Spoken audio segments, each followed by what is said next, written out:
Welcome back to RABID NOISE on RABID Radio. Joining me on the program now is Tom Larkin from Shihad. How's it going tonight, man? Good, mate. How are you? Yeah, I'm doing awesome. Thanks, man. And loving the new album. It's Thank you very much. Absolutely killer. Well, I first discovered Shihad way back in '96 when I heard the track Deb's Night Out on the Big Day Out CD that year, and I immediately ran out and got a copy of Killjoy and Churn, which both still hold a place in my top CDs of all time. So the new album really feels like early Shihad to me. Was that the intention going into writing it? No, not at all. The cards fell that way, and I think, when you talk about any band or early, the early sounds are within them. It's just really challenging them. And I think that, what happened, rather than an intent to kind of, return to that sound, we returned to some of the methodology that was around that sound, and that's what came out. I love how heavy it is. Were you guys just cranking some metal of late? Or yeah, no, we all have different tastes, and we've all listened to, from metal to everything, you know what I mean? It was just, It really was just, we just made a couple of decisions to kind of like go, okay, we're gonna stay in the low tuning. We're not gonna move our tunings around. We're just gonna stay, in a kind of a drop A or a drop G sharp. And we made a really free form, kind of like writing sessions where we would just only do a couple of hours a day and turn our phones off and just, whatever came out that day, we'd kind of pick the best bits. And it was, that's what came out, And then I think that in the next phase where we managed to kind of connect with Jazz Coleman, who of course produced the first album and heavily influenced the second, bringing him back into the picture and in the same studio that we recorded both those albums, those are the things that, kind of pushed it way back down that path. How was it working with Jazz again? It was great. He's the best he's ever been, and I think that was a huge part of making the album. I think it was really, really important. Well, you were mentioning before about it was recorded at York Street Recording Studios, right? Yeah. Your album was the last to be recorded in that studio, is that right? Yeah, and in very many ways it's kind of like a circle of completion, because we were the first band to ever record there. And, we actually lifted the console into the building 20 years ago and then proceeded to make Churn with Jazz Coleman, who at that time owned the studio. And, 20 years later to return with Jazz and kind of send it off and give it its final farewell was, perfect. It was an absolute honour. Oh, totally. And, Jazz was a genius too. Like, I'm a big Killing Joke fan as well, so you can hear a little bit of that influence on the album too, and I absolutely love it. So, did you know that when you were there, going into it, that it was closing down? Was that the plan? Yeah, that was basically it.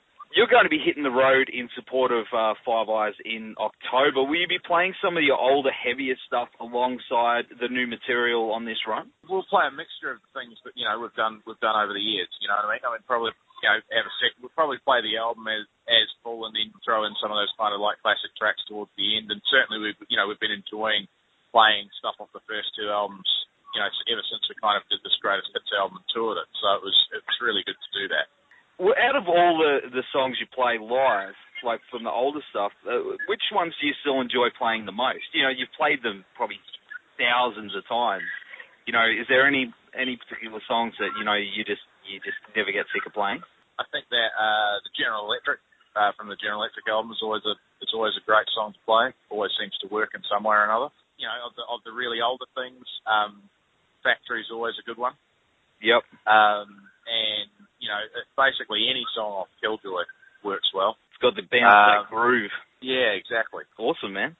Well, The thing that I've always admired about you guys is that, you've kept the same lineup throughout your career, and you guys really seem like, brothers. Like, you got this brotherhood. And you've been through thick and thin.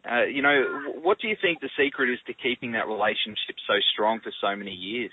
I think there's just some chemistry there, that you can't deny. I also think that essentially dividing the pie evenly, you don't have anyone who's kind of taking more than others. In a lot of bands, you kind of have that, whether there's a kind of a main songwriter who will take more than the rest of the band. So none of us do that. It's all evenly split. I actually think that creates, a much better scenario than, when it's uneven. I think that would have split things apart much earlier on.